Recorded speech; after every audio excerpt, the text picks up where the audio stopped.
What's up, Chatterboxes? This review is on Love After Lockup, Season 2, Episode 42, Wake Up Call. Okay, the show starts off with Lacey. She's driving off after the fight that she had with Shane on last episode. So it's a continuation of that. Now she's in the car. Surprise, surprise, surprise. She goes looking for John. Is it me, or does Lacey's lips look extremely big on this episode? I mean, I don't know what kind of injections or fillers Lacey got going on, but whatever it is, she needs to lay off of them. Her lips look like two balloons ready to fly right off her face. I mean, she looks horrible. Okay. We eventually find out that John is in fact locked up again for a DWI and possession of drug paraphernalia. This goofy chick start crying and carrying on.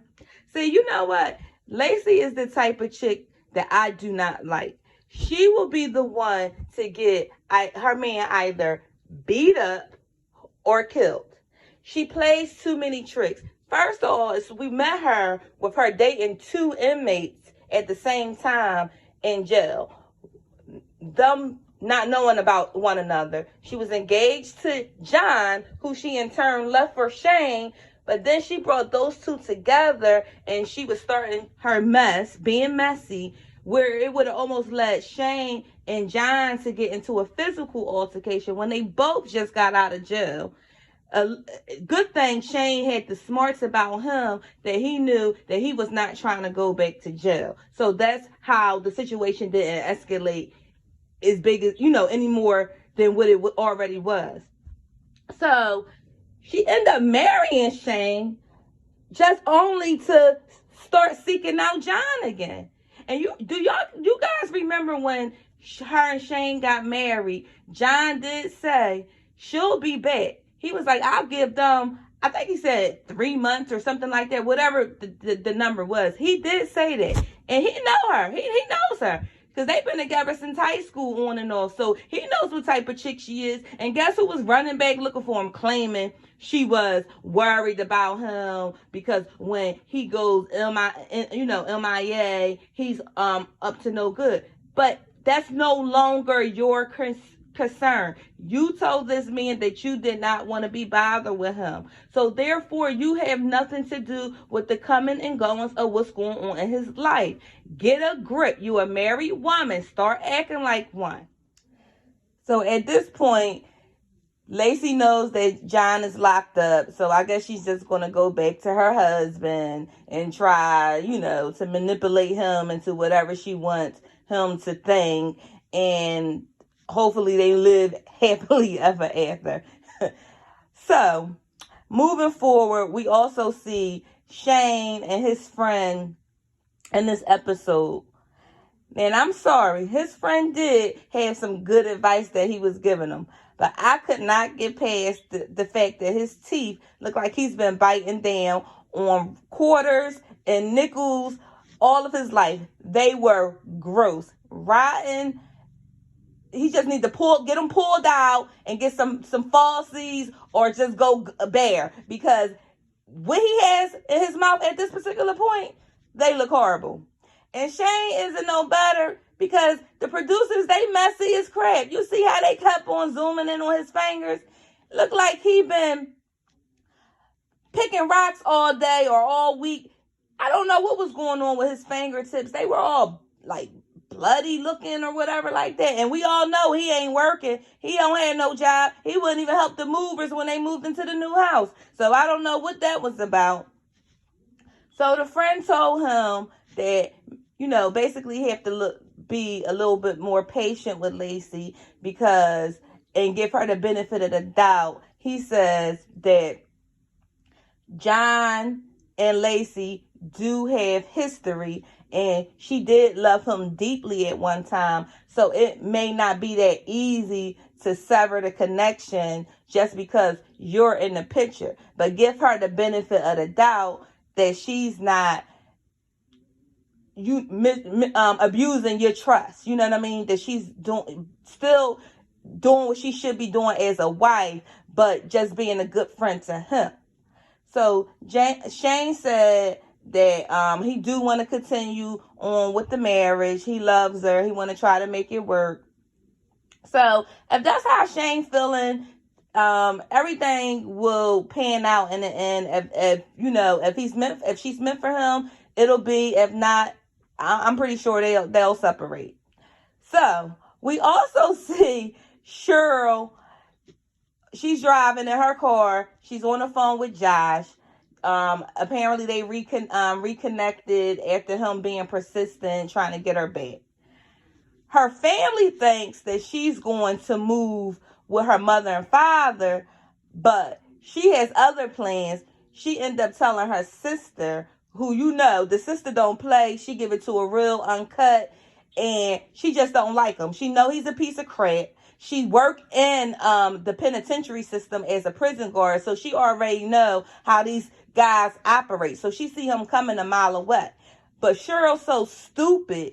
I don't know. She got obsession with famous serial killers and stuff like that. So you see where her mind is coming from. She made the reference to Bonnie and Clyde this episode or whatever like that. Like, she's delusional as well. So I can kind of see how her and Josh mesh well together, because she's crazy and so is he. You know what I mean? So her sister basically said, "Are you sure you want to make this move? It seems stupid to me." Cheryl was like, "Don't call me stupid." Well, and the sister was like, "Well, it is stupid," whatever like that. Her sister always giving her the real deal. I like her sister.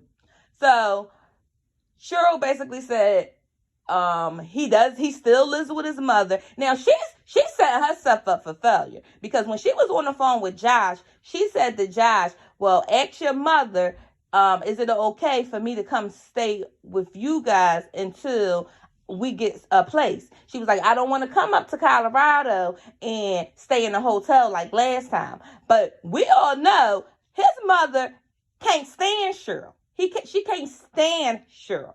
So I don't even understand why you would set yourself up, and you bringing your child there. So why would you bring your child to that negative energy that you know his mother is going to give you, because the mother can't stand? She thought you was flirting with her man. So you think she really wants you in her house with her man and her son? Get out of here. No, that's not a good mix. But that's how delusional Cheryl is.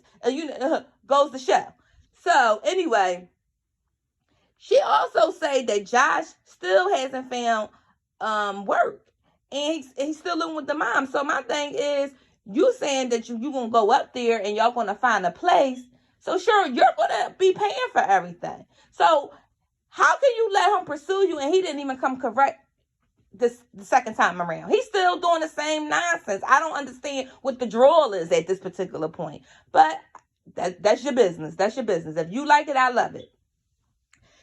She ended up going with her son over her friend's house, who's an actual clown. He actually had more sense than Cheryl. He said, "Listen, do you believe in God?" She was like, "No." He said, "Do you read the Bible?" He was like, "You better say your prayers, baby girl." He was like, "Because this is a risky move." Basically, that's what he was telling her. I like the head died out laughing, because I'm like, the clown got more sense than this dippy broad. Okay, so moving forward, they also brought on Sarah this episode. She was in the scene by herself, well, with a family court lawyer. She went to her to seek out what her options was in regards to possibly support and custody. Because as we all know, last episode, she was able to see his transactions on like his bank, and she's seen all these deposits from different females all over the world, basically sending him money. I think he's racked up about $1,200 for the course of the month. And she was like, he hasn't sent the girls anything or whatever. So we learned last episode that Sarah is still, she not only paid for the phone, she still is paying for the phone bill. That He don't even answer when she calls. Now she claims she gets the girls to call, but you know she wants to talk to Michael.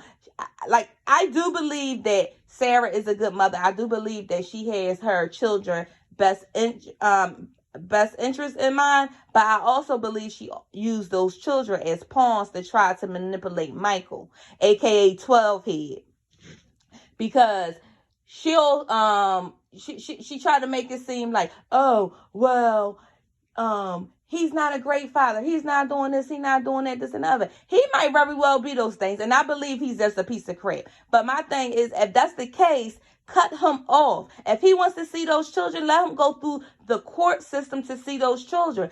Don't try to force a situation that maybe he don't want. You know what I'm saying? You made a bad move by laying down with him not only once but twice, and you knew he wasn't shit. He was a player when you met him, and he's still a player. And I don't know what these girls see in him, because he's a hot mess, but to each his own. You understand what I'm saying? So the lawyer basically told her what her options were. So she's gonna go ahead and draw up some papers for it, so they can get some kind of custody agreement, which is best. She's protecting the children, so I do agree with Sarah on that part. But when she was telling the lawyer how he was receiving those transactions from the different people, whatever like that, the lawyer said basically, honey, in New York State, if he doesn't have a job, the only thing they're gonna make him pay is $25 a month.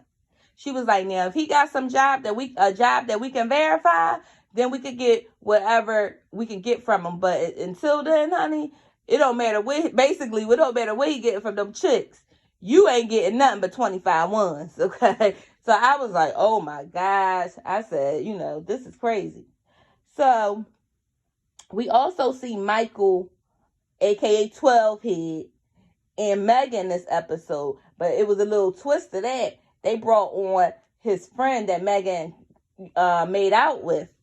So if Megan comes to the hotel room where Michael is, Michael's sick, she brought soup, being aka wifey, I guess. I don't know. I don't understand why Megan still wants to be with Michael after, the stuff that she found out about him. I just don't get it. But, I guess people play dumb for people sometimes, I guess. I don't know.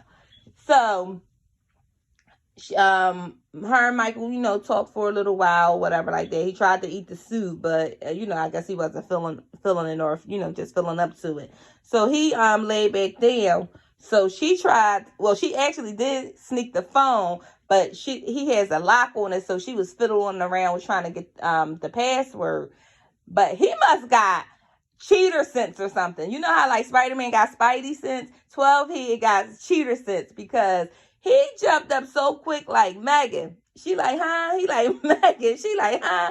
He was like, where my phone?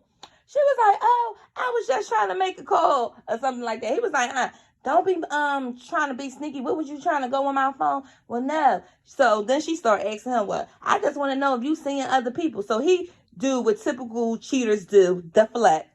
So he starts to say, well, I don't like people that's violate my trust.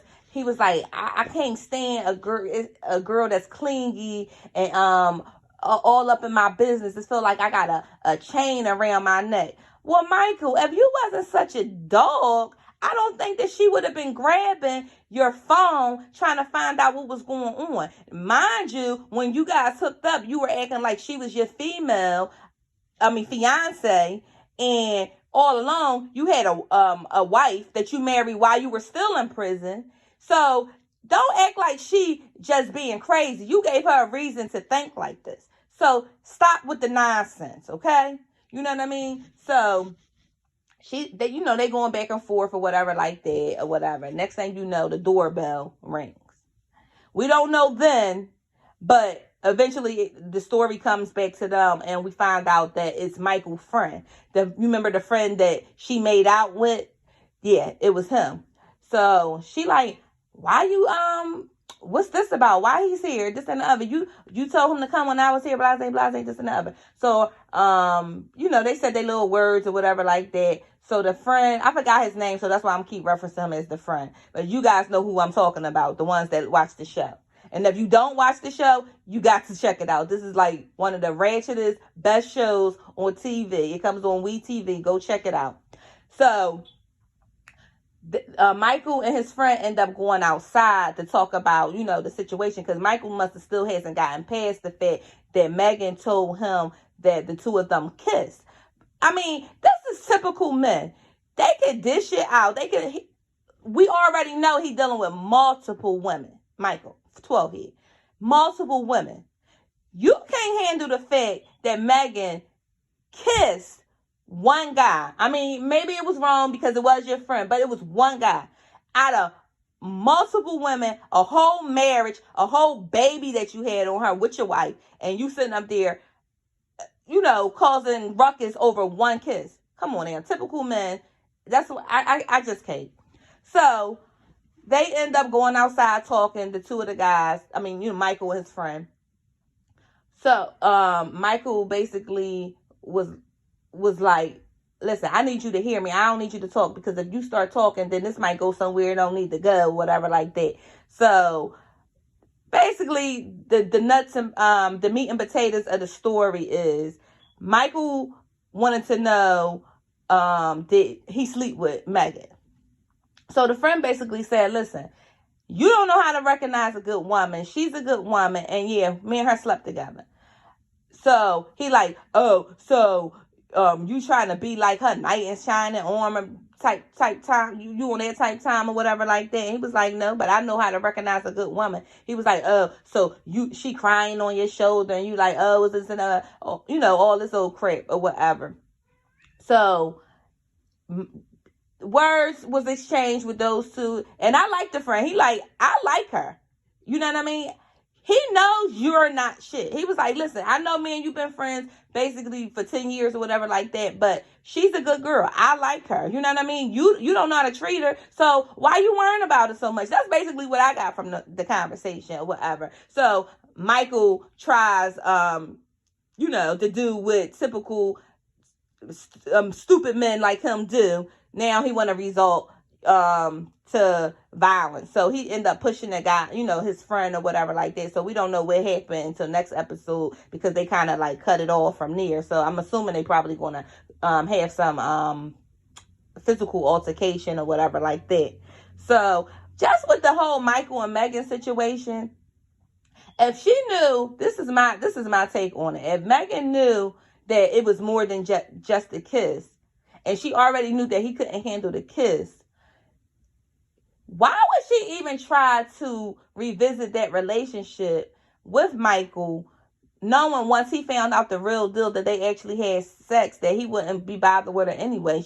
So I don't understand why she would even try to like proceed with the relationship. Like, girl, please, he already a dog. You think he not gonna dog you out once he found out you banged his friend? Girl, please. One thing I know about guys, they can't handle that kind of stuff. So I don't know what in the world you was thinking that you would have been able to pull that crap off. Even if he was messing with you, trust me, you would have been dogged out. So it's best for you to just cut your losses and move on. That's my take on that. Okay. So we also see Brittany and Marcelino in this episode. I'm still not feeling Marcelino, but he has made an honest woman out of her or whatever like that. So they seem like the more stable couple of the show, so I'll rock with it. But I was cracking up. I was like, because they were laying in the bed, I didn't know if something was wrong with Marcelino. I don't know, or is that was just the angle that the camera had got on when he was laying in bed. That tripped me out a little bit. So we find out that Brittany, she wants more help because she having a new baby coming soon, and she already got the toddler, and she has I don't even think her daughter is 1 yet. So she said that her mother and sister is going to come down and help her out. Well, I not knowingly at that time that her mom and sister actually got a rental not far from where she and Marcelino lives. So she's going to be staying, in an apartment close by. So she'll be able to be there, throughout at least the first, because they said the lease is for 1 year, at least the first year of the baby life, which is good. So Brittany was talking about like her childhood and how she's, love her mom, but it's hard for her to connect with the mother because, she had such a bad upbringing or whatever like that. I didn't know. Brittany said that when they came from Alaska to Vegas, that she ran away and they were staying in a hotel until they found somewhere to stay. She said she came back 3 days later and they packed up and just left. So I'm like, how the heck do you leave your 12-year-old child y'all just came to the state, okay? Y'all didn't even know anyone there or anything. Y'all just let her stay. Y'all didn't file a police report or anything. So I kind of see, you could tell from that in that situation what kind of parents that Brittany really did have, because no sound parent would do that. You know what I mean? But she did say that her mom and her stepfather had a drinking problem because, when we first met her, she was telling the story about how she had the quarter book and she used to put quarters in there or whatever like that, and it meant a lot to her. And then her parents took the quarters out the book and went and got a drink. She was like, it only was enough for like a drink or two. So you already know what kind of parents she was dealing with. So we learn in this episode that the mother is severely burned. I think she said like 80% of her body. You can see it like on her arms because she had like a short sleeve shirt on or whatever like that. She's lucky to be alive. She was house sitting in someone's cabin back in Alaska that had an oil leak and a cabin just exploded. She was lucky to get out, but she got out with 80% burns. But with the grace of God, she's still here. They end up coming and having like dinner with Marcelino. It was Marcelino, Brittany, her two sisters, the kids or whatever like that. Marcelino was throwing steaks and everything, chicken on the grill or whatever like that. So now they're at the table, they're talking. Now I really don't think there was a conversation that needed to be had at the table. I felt Brittany pain, and I know she wanted to express herself, but I feel like that might have been a conversation that she needed to have just with her mother. I don't think it was a conversation that needed to be had in front of her two sisters or Marcelino. That's just my take on it. But, I can't tell people how, to act or, how to act when they dealing with trauma, childhood trauma or whatever like that. So she starts telling her mom how she felt like abandoned as a child. She never felt safe as a child. And, basically how messed up her childhood was. She said she think if she would have been raised better, she may have went to high school. She may not have ever went to jail because she was in and out of jail. I think Brittany has like 5 kids. She has the baby with Marcelino. She has her son that they just won in court and then I think she might got 2 other kids that's in the system, and another child is with his father, and she's currently pregnant. So she has had a rough life. You know what I'm saying? And you kind of see how those bad experiences she had growing up with her parents and how they raised her or didn't raise her, we should say, how it sculpted her life. So parents, you guys do need to be mindful of what you're putting out when you bringing kids into this world, because you can actually cause birth chaos into this world if they not raised right or whatever. And luckily Brittany is a nice girl, but she just had a lot of bumps in the road. One thing I did respect about her mother did not go on the defense. Her mother sat there, listened to everything Brittany had to say, and she took it. You could tell all in her face that she was hurt by what she was hearing, but she just took it. She took it to the point where she couldn't take it no more, so she asked to be excused from the table. So, she had her little cry moment outside. Then the producers were talking to her, whatever like that, and she basically said, she was like, I don't think that I was that bad of a mother. She was like, but I'm sorry, that I hurt her. She said, if I could go back, I would do it all over. She was like, I would do it differently next time. She was like, I just don't want her hurting like that. And even though I do believe what Brittany was saying, I respected the mother for not being on defense. She heard what Brittany had to say, and she didn't try to downplay her feelings. I appreciated that. So, moving forward, we see Lamar and Angela. Angela is a dippy broad. I'm sorry. She is dippy.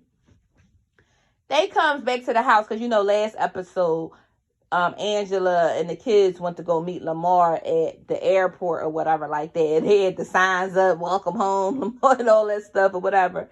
So, you remember last episode, they ran into those group of missionaries, the all-white group of young missionary boys or whatever, and she was telling them how she's so proud of the service they do or whatever like that. And in that scene, you seen that Lamar wasn't feeling that or whatever, so they touched bases on that in this episode. So they get back to the house, they had a cake waiting for them and everything like that.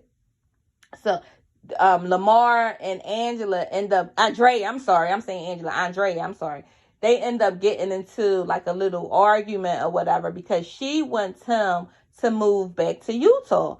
Now, you met him in prison. You were living in Utah, I will say that. But you know that when he got out, that his plans was to live in California, LA. That's where he's born. That's where he's raised. That's what's in him.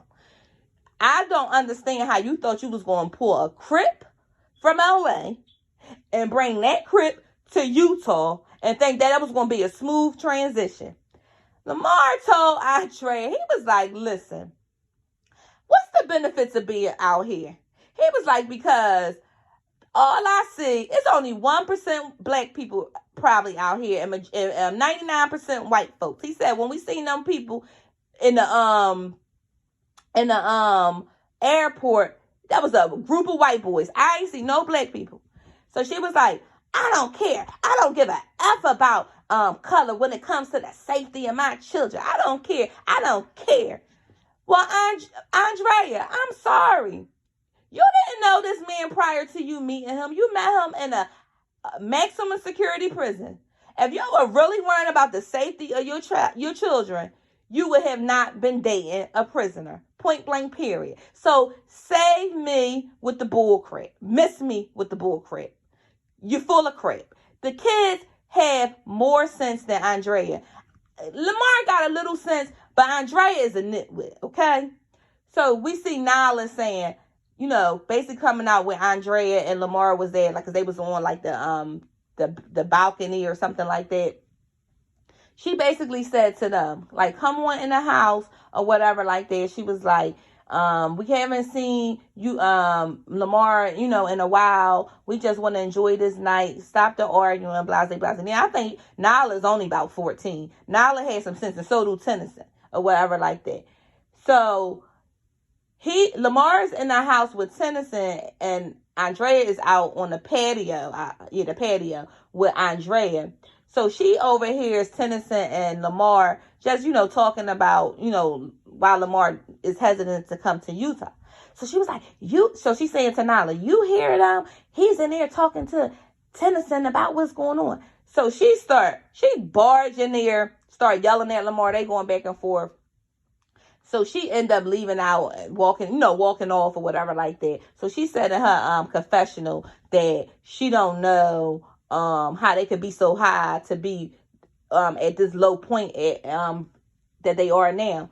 My thing is, I don't think that they're going to work. I don't think that she's going to be able to bring Lamar to Utah. I don't think that he's interested in it. And I'm sorry, I don't want to go to Utah neither. I don't want to be there.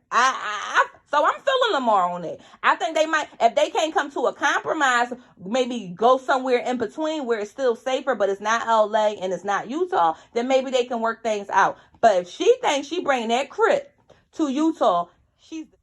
Okay, like I said, if Angela thinks that she's moving that Crip to Utah, she's sadly mistaken, and she's going to be setting herself for a world of headache because he ain't moving into Utah, and I don't blame him. Now, the couple of the hour, I saved the best couple for last. So here we go. We see Goddess, aka Traci, and Clint. I'm sorry. Those two look like the Walking Dead. You can tell they messed out. I know they try to say that Clint not doing any drugs, just weed or whatever like that, because that's what we're found on Clint, well, that we find out. But I'm sorry, I don't have no proof of this, but he looked like he doing whatever Traci doing, because Goddess and Clint look like one and the same. I'm sorry. We find out in this episode that Goddess and Clint was arrested back in Texas after leaving a family member house. They said that they were tired and they just wanted to pull over to get a little rest before they head off home.